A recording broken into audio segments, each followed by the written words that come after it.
now listening to the Zay Moore Podcast. I want to know what Zay thinks There's a about few that. things that we got to address. Black people got the swag. Black people set the trends. We are the culture. We got a reality star for our president. It's insane. Even if they try to erase black history out of schools, it's not going to erase black history. Because we've been here. Kendrick Lamar definitely beat Drake in that battle. Hands down. At the end of the day, I'm going to keep it real with my people. Because if we don't keep it real with each other, who will?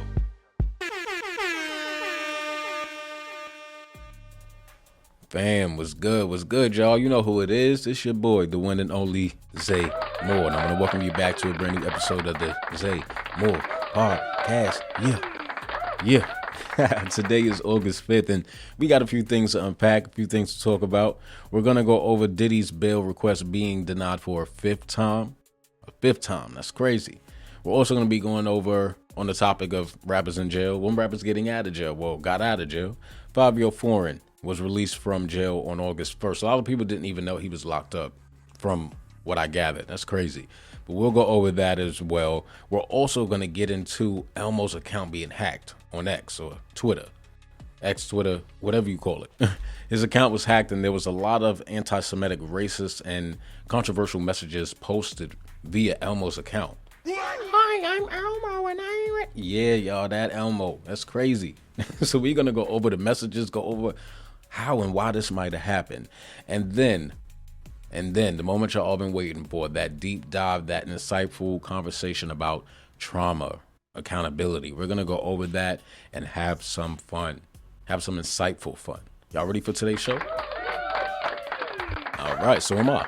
So let's go. Let's start this. On August 4th, 2025, U.S. District Judge Arun Subramanian denied Sean Diddy Combs' bail request for the fifth time, ruling that he must remain in custody at the Metropolitan Detention Center in Brooklyn until his sentencing on October 3rd, 2025.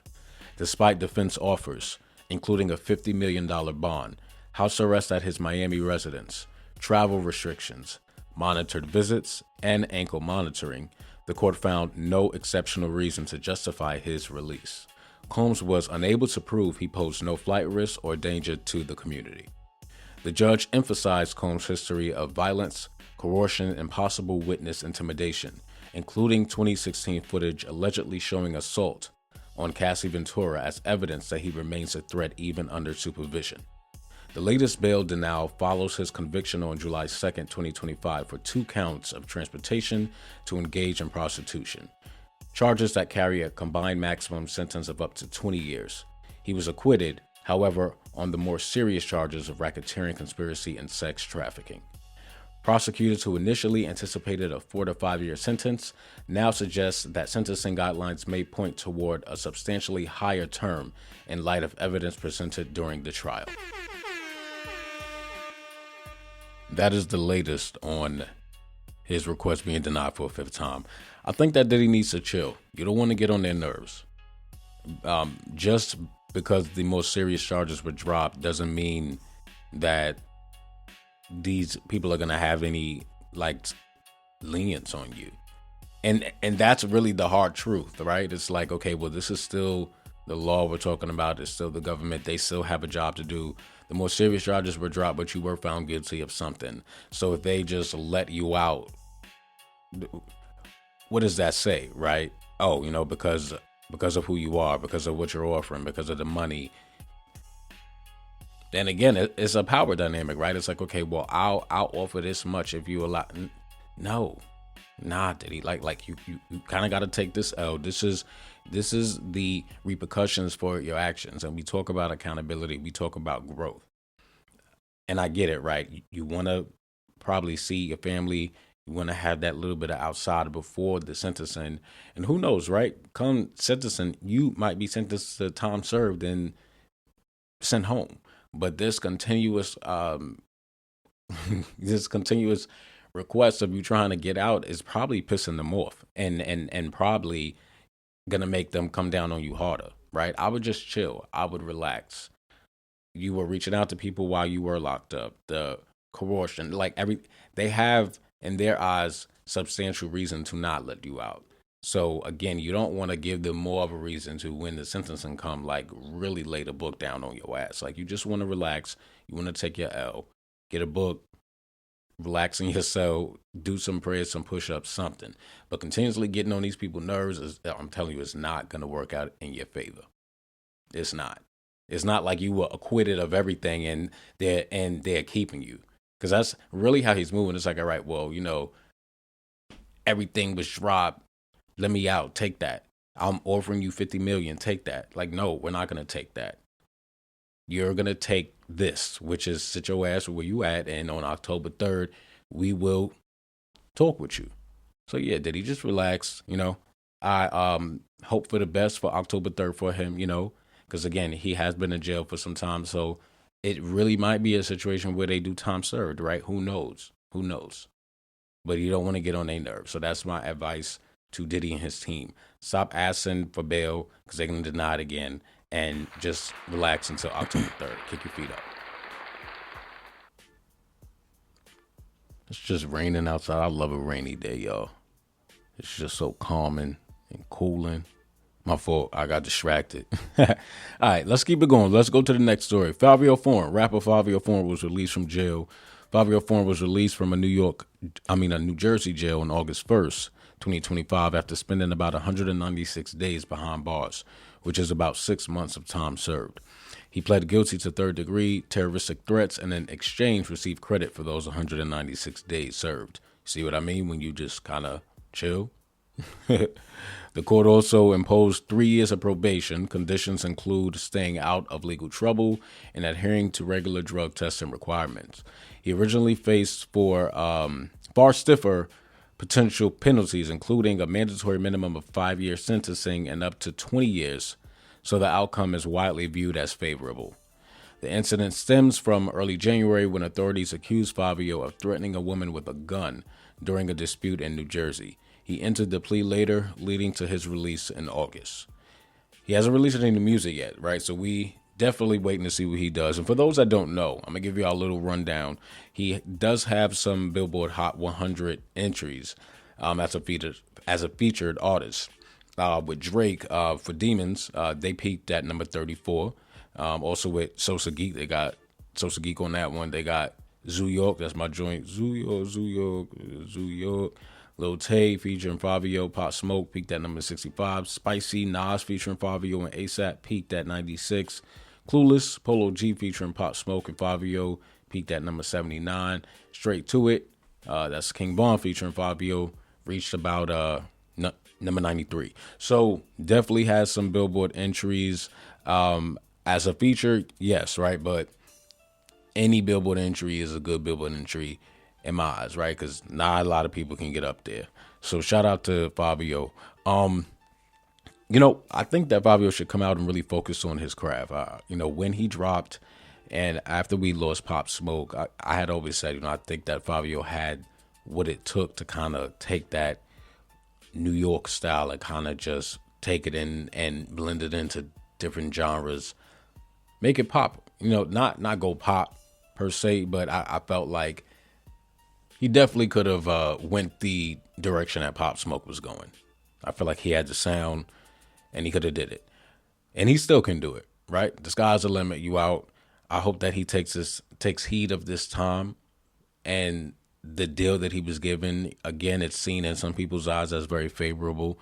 And connecting it or going back to Diddy, this is what I mean, right? If you just chill, relax, take your L responsibly, these people might work with you, but you constantly trying to get out, you constantly using money and this and that. It's like, that was kind of the problem from the jump. You feel me? That's what kind of got your ass in this situation. You're using money to, trying to offer people things to kind of work with you when that's not how everything in life works. You feel me? Everything isn't a cash transaction. Well, it is, but it isn't. But again, I hope that Fivio uses this time to work on his craft. Get back to the music, bro. And if you have anybody around you that, knows that you on probation, they need to move like that. We were just talking about Soulja Boy and, him being arrested and the gun wasn't even his. That's not a responsible friend. So your friends need to be responsible. If they still moving crazy, then you don't need to be around them. That's just what it is, right? So it's all about growth and moving forward. So this is his opportunity. So I'm happy for him. Glad Fivio's out. Shout out to Fivio. Shout out to Brooklyn. Do your thing, bro.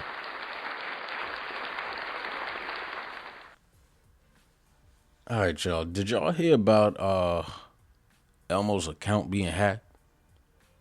Yeah, the children's character Elmo. On July 14, 2025, the official X account of Elmo, a verified profile with roughly 600,000 to 650,000 followers, was hacked by an unknown party, guys. I want to go to ABC Philadelphia really quickly for the story, and then I'll be right back, give you a little bit more background, and we'll talk about it a little bit. An investigation is underway after the X account of the character Elmo was hacked yesterday, and somebody made some really disturbing posts. Whoever was behind the hack sent numerous anti-Semitic messages to the 647,000 followers on the Sesame Street Muppets account. The post also contained racial slurs as well as commentary about President Trump. The messages were removed from the account shortly after they were published.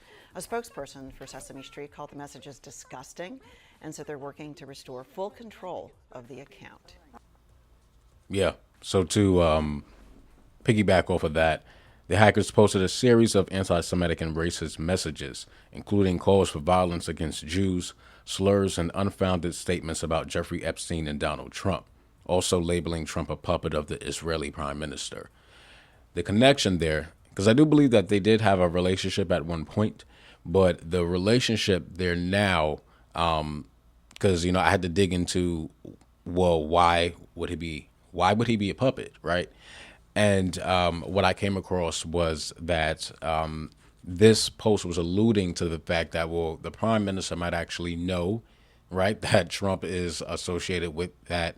Allegedly, Trump might be associated with that list. So, and we already talked about the damage that would do with these, if elites in entertainment and politics were, associated to be with that list. So basically what this person was saying through Elmo's account was that Trump is marching to the beat of the Israeli prime minister's drum because he might have some dirt on him.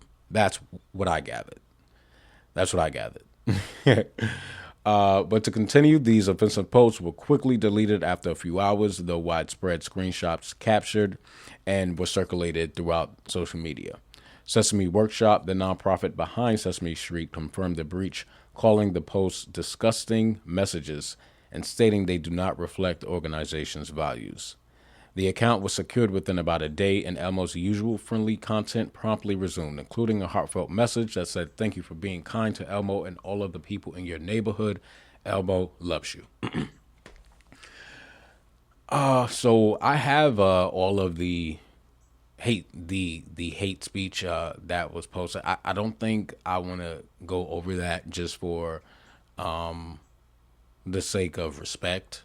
And also, again, I don't want to promote that type of speech on my platform, so I'm not going to go over it. But some of the things I can say was, it was a lot of usage of the N-word. There was a lot of targets against towards the Black and Latino communities. There was a conspiracy post alluding to Epstein's murder, conspiracy about 9/11, conspiracy about the Jews controlling media and banks. Those are some of the more common things, right, that I'm sure some of y'all have heard, right? That's not the first time I've heard, oh, yeah, the Jews control hip-hop and media and the banks. That's not the first time I've heard it, but that's nothing but a conspiracy, right? So we can't really add too much merit to that. But again, it's a shame that someone felt that they needed to use a children's platform to get these messages out. And I hope that they got the cyber security on lock. I'm glad that they were able to quickly get them down, revamp, post a message again saying that, Elmo is for all people. Elmo loves all. Thank you for the love. I think that was a good PR statement to put out, especially being that Elmo, again, is a pivotal children's character. Yeah, very, very interesting. Very interesting. Because, again, this is not the first time I've seen hacks and things like that have been said. Also, it's not the first time that I've heard conspiracies about any of those things that I listed. So, again, it's very interesting. And, yeah, I got my eye on it.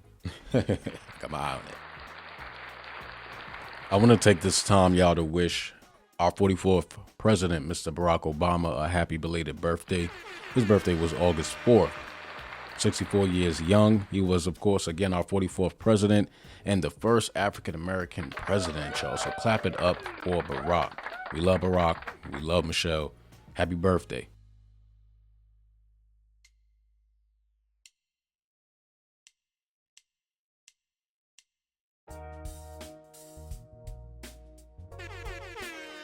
It's time for a Zay Moore deep dive. Now, I ain't got all the answers, but I probably got all the answers. Talk to me. What's going on? Would you rather be a trend or Ralph Lauren? Nah, I feel some type of way about that, and I need to express it. Are you ready for this deep dive? This is a deep dive with Zay Moore. Welcome back, y'all, to the Zay Moore Podcast. I hope y'all like that deep dive intro. I wanted it to be funny, not too serious, right? I wanted it to be funny, and that is hilarious. I'm happy how it came out. So, in today's first deep dive segment, y'all, we will be taking a deep dive into trauma, family, romantic, platonic, and even self-inflicted. From childhood pain to betrayal from friends, we uncover how trauma begins, how it shows up in your body and behavior, and how accountability is the bridge to healing, not just for others, but for yourself. We also explore why many people confuse closeness with entitlement, and how unspoken trauma can ruin even the strongest bonds. So with that being said, guys, we're going to run through 6 segments of trauma. I've broken them down for you so that you kind of know the classes of trauma, and then we're going to dive deeper into complex trauma, because out of this list, that is the most common, and we will go into why I feel that is, but that is the agenda for today's deep dive. So are y'all ready? That's what I want to hear. All right, so let's dive in. So what is trauma? Trauma is a psychological, emotional response to an event or experience that is deeply distressing or disturbing. It doesn't always come from violence. It can stem from emotional neglect, betrayal, or even a lack of safety. Types of trauma include acute trauma, a one-time event, like a car accident or an assault. Chronic trauma, repeated, prolonged exposure, like domestic violence or bullying. And complex trauma, multiple traumatic events, often interpersonal in nature. Examples of those would be childhood abuse and neglect. Our next segment would be family trauma, the first wound. Root causes include parentification, when children take on adult responsibilities too early, or emotional neglect, lack of empathy, love, or validation growing up. Intergenerational trauma, unresolved trauma passed down from parents to children. The APA in 2022 reported that 68% of adults said that childhood experiences with parents affected their self-esteem and adult relationships. Segment 3, friend and relationship trauma. The root causes include betrayal trauma, deep trust broken, examples would be cheating or lying, ghosting and emotional abandonment, manipulation and gaslighting. Why is accountability so important? Why is accountability the antidote? Trauma is an explanation, not an excuse. Accountability breaks cycles. What accountability looks like: acknowledging harm, true apology, making amends, giving others space to heal. Harvard in 2021 stated accountability improves healing outcomes and builds secure attachment.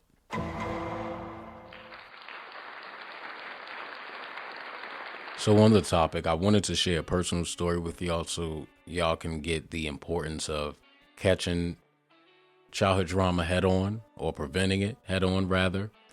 I had my first experience with childhood trauma when I was about 10 years old.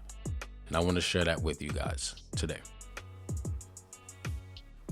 I was about 10 years old, and I was coming home from school. I loved leaving school, coming home, because That's where the TV was, and I wanted to catch up on my shows like the Power Rangers. I had my radio in my room. I was always excited to go home. This day, I came home, I got in the shower. I'll never forget it. I was singing the Thong Song by Cisco at the top of my lungs. And here comes my mom busting in through the door with a note in her hand. This note that she was holding was a note that she had gotten out of my backpack that I had written to another boy in my class. It was a love note. As you can imagine, growing up in a Seventh-day Adventist household, somewhat of a Christian household, and with a mother who wasn't accepting of those things, based on everything I heard growing up, everything was faggot this, faggot that, right? I knew immediately as soon as she opened that door that it wasn't gonna end good. So the next hour was just me getting abused all throughout my house. I mean, with anything she could find, her fist. I had over 200 CDs at 10 years old. Always loved music. She took every CD I had and flung them at me like frisbees. I had a whole bunch of cuts from all of the disc hitting me. Then she went and grabbed the belt, turned the belt around, used the end of the belt buckle, beat me with that for about 10 to 15 minutes. I ran under the bed. She couldn't catch me, so used her foot for another 5. And when she was done, she said, when you go to school, if you say anything about what happened, I'm gonna beat you again.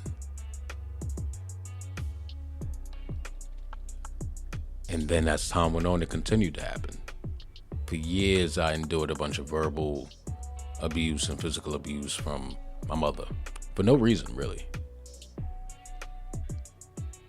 Was I a perfect child? No. But was I a killer? Was I a menace? No. Did I act out because of rejection and not getting the love that I needed? Absolutely. But I was not a bad kid. Not a bad kid that deserved to be dragged out of the shower and beat while he was still wet. Not a kid who deserved to be stomped out by his own mother.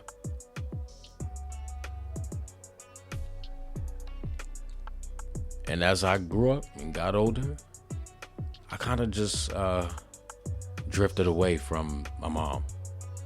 Our relationship to this day is still strained because of that. Have I gotten apologies? Yes. Have I gotten the accountability that I felt I deserve? No. So when we talk about trauma, childhood trauma, and the effects of it, right, into adulthood, I am here to be a vivid and sound example of the effects of it, but also what can come out of the growth. Because when I say I was fucked up, y'all, I was fucked up. You know, every bad thing that I was told about myself because of who I was, I started to believe, and I moved that way. You know, everything was about drinking, everything was about smoking, partying, having sex. Like, it was just, my mind was clouded, and I was doing anything and everything to avoid the internal hurt, the internal pain, the internal trauma. Oh, but then I found this great thing called therapy. And that's when shit started to change for me. Because see, in the black community, especially within the men, we have a hard time opening up. Why? Because that's not how society set it, for one. You know, black men are closed in, we're sheltered in because we're not given the space to speak our mind. And when we do, we're sassy. We're arguing. So when I found therapy and when I was able to actually speak about everything I went through, that is when change happened. You got men out here who will take secrets to the grave, who will stay tight-lipped to the grave, all because they didn't have an outlet where they felt comfortable enough to speak or be themselves or cry or ask for help. So I say this to all my listeners today. If your atmosphere is not a place where you feel comfortable to be yourself, it's not the atmosphere for you. If your family, if your loved ones don't accept you for who you are, create your own. And if you're going through something, find somebody to talk to. Don't put yourself through that stress and that trauma, because you know what? The people that you're looking for that love and that acceptance for, their life goes on. They're going to continue doing what they got to do. So you need to do what you need to do for you. And that is the point of our conversation today. And also, I got to say that my personal testimony wasn't a woe is me testimony. I don't want y'all to feel bad and be like, oh my God. I'll tell people that story and they be like, oh my God, you went through that? Oh my God, I want to cry. I'm like, you want to cry. Imagine how I felt at 10 years old being pulled out the shower, butt ass naked, dripping wet, getting beat. Man, I was on fire, you feel me? But I wanted to tell that story because that is if that's not a prime example of the beginning of childhood trauma, I don't know what it is, you feel me? So I wanted to tell my story so that y'all know, hey, you know, there's other people out here who have been through it.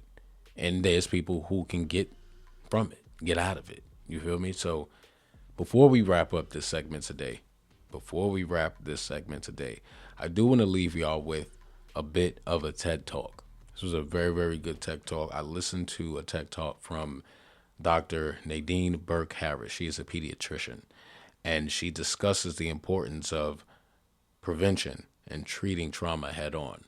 So I want to give y'all a little bit of what she said, and then we'll come back to wrap this up. Okay, what kind of trauma am I talking about here? I'm not talking about failing a test or losing a basketball game. I am talking about threats that are so severe or pervasive that they literally get under our skin and change our physiology. Things like abuse or neglect, or growing up with a parent who struggles with mental illness or substance dependence. Now, for a long time, I viewed these things in the way I was trained to view them, either as a social problem, refer to social services, or as a mental health problem, refer to mental health services. And then something happened to make me rethink my entire approach. When I finished my residency, I wanted to go someplace where I felt really needed, someplace where I could make a difference. So I came to work for California Pacific Medical Center, one of the best private hospitals in Northern California. And together, we opened a clinic in Bayview, Hunters Point, one of the poorest, most underserved neighborhoods in San Francisco. Now, prior to that point, there had been only one pediatrician in all of Bayview to serve more than 10,000 children. So we hung a shingle, and we were able to provide top quality care regardless of ability to pay. It was so cool. We targeted the typical health disparities: access to care, immunization rates, asthma hospitalization rates, and we hit all of our numbers. We felt very proud of ourselves. But then I started noticing a disturbing trend. A lot of kids were being referred to me for ADHD, or attention deficit hyperactivity disorder.